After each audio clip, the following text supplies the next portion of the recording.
মনের আশা পূরণ হওয়ার নামাজ দিনের শুরুতে সূর্য ওঠার 10 থেকে 15 মিনিট পরে 15 থেকে 20 মিনিট পরে আপনি যদি এই নামাজটি 4 রাকাত নামাজ যদি পড়তে পারেন, আল্লাহ তাআলা আপনার জন্য যথেষ্ট হয়ে যাবে। আল্লাহর কাছে আপনি যা চাইবেন আল্লাহ তাআলা আপনাকে তাই দিবেন।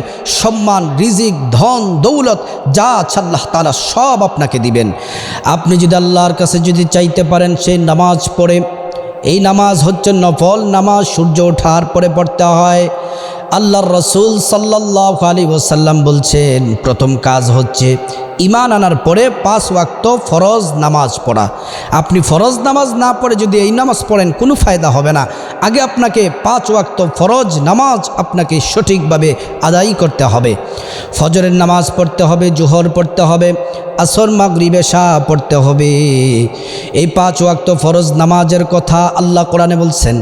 আল্লাহ কোরআনের 82 জায়গার মধ্যে বলেছেন আকিমিস সালাহ, সালাত কায়েম করো, সালাত কায়েম করো, সালাত কায়েম করো। নবীজি সাল্লাল্লাহু আলাইহি ওয়াসাল্লাম ইন্তেকালের পূর্ব মুহূর্তে তিনি একটি কথা শেষ বাক্য 3 বার উচ্চারণ করেছিলেন, বলছিলেন সালাহ, উম্মত নামাজ পড়ো, নামাজ পড়ো, নামাজ পড়ো, সালাত কায়েম করো। প্রিয় নবী নামাজের জন্য উম্মতদেরকে, মানুষদেরকে, মুসলিমদেরকে উদ্বুদ্ধ করেছেন।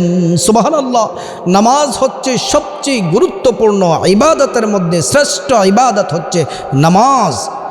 আল্লাহর রসুল বলছেন যারা নামাজ পড়ার জন্য নিয়ত করে, তারপরে সূরা কেরাত পড়ার পরে যারা রুকু করে, যারা রুকু করার পরে যারা সিজদায় যায়, আল্লাহর রাসূল বলেন যেই নারী পুরুষ সিজদার মধ্যে যতক্ষণ থাকবে আল্লাহ রাব্বুল আলামিন এবং বান্দা বান্দির মাঝখানে কোনো পর্দা থাকে না। আল্লাহর কাছে যা চাইবে আল্লাহ তাআলা তাই দিবে। সকল প্রয়োজন যদি বলতে পারেন আল্লাহ রাব্বুল আলামিন আপনার প্রয়োজনগুলা পূরণ করে দিবেন। হাদিসটি তিরমিজির 475 নম্বর হাদিস। দিনের শুরুতে নামাজটি পড়তে হবে। আল্লাহর রাসূল সাল্লাল্লাহু আলাইহি ওয়াসাল্লামের 2 জন সাহাবী হাদিসটি বর্ণনা করেন। হযরতে আবু দারদা বর্ণনা করেন এবং হযরতে আবু জার রাদিয়াল্লাহু আনহু বর্ণনা করেন। হযরতে আবু জার রাদিয়াল্লাহু আনহু তিনি তো সেই সাহাবী, ওর মর্যাদা সম্পর্কে আল্লাহর রাসূল বলেন একদিন জিবরাইল নবীজির কাছে আসছেন। হযরতে আবু জার চাদর মুড়ি দিয়ে রাস্তা দিয়ে যাচ্ছেন। জিবরাইল বললেন ইয়া নবী আল্লাহ, এই চাদর মুড়ি দেওয়া সাহাবী কি আবু জার নাকি? নবীজি বললেন আবু জারকে আপনি কিভাবে চিনেন? নবীজি সাল্লাল্লাহু আলাইহি ওয়াসাল্লামকে বললেন আমি জিবরাইল শুধু আবু জারকে চিনি না, আবু জারকে আসমানের ফেরেশতারা চিনে, জমিনের ফেরেশতারা চিনে। সুবহানাল্লাহ। আসমানের ফেরেশতারা চিনে, জমিনের ফেরেশতারা চিনে, আর আল্লাহর কাছে অধিক পছন্দের বান্দা হচ্ছে আবু জার। সুবহানাল্লাহ।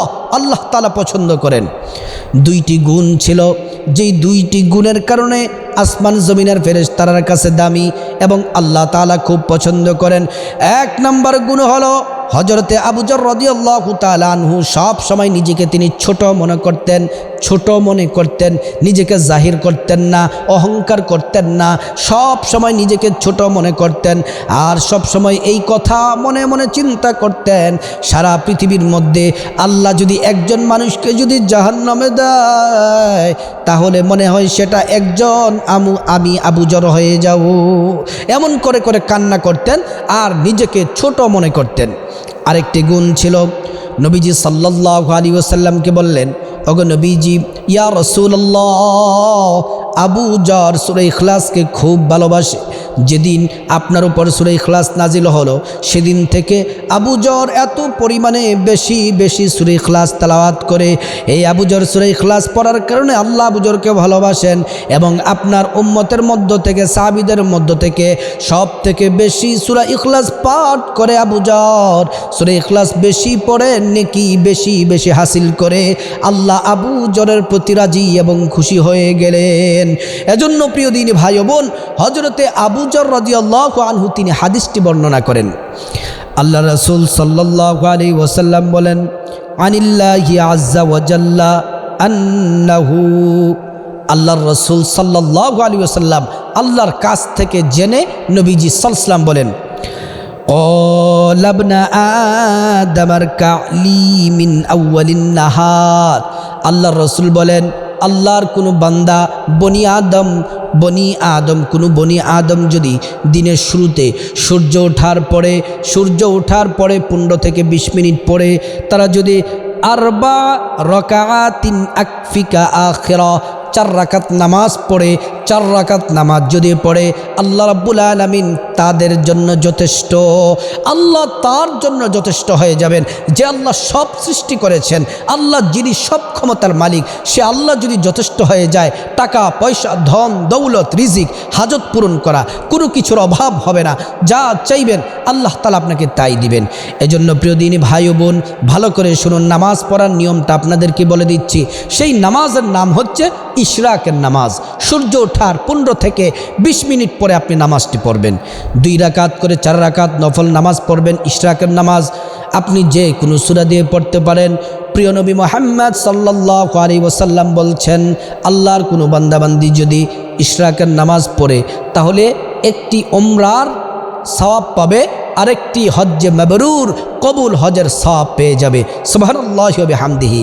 কবুল হজ করার জন্য বর্তমানে আপনি যদি যান, বর্তমানে গেলে আপনার 7 থেকে 8 লাখ টাকা আপনার খরচ হবে।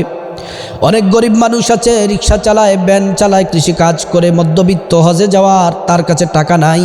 আল্লাহর কসম করে বলছি, আপনি যদি ইশরাকের নামাজ যদি পড়তে পারেন, ওমরার সওয়াব পেয়ে যাবেন, হজ্জে মাবরুর কবুল হজের সওয়াব পেয়ে যাবেন।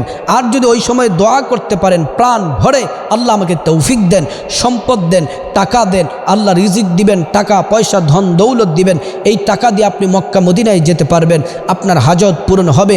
আল্লাহর কাছে আপনি যা চাইবেন আল্লাহ তাআলা আপনাকে তাই দিবেন। তাই নামাজটি হচ্ছে আপনার ইশরাকের নামাজ।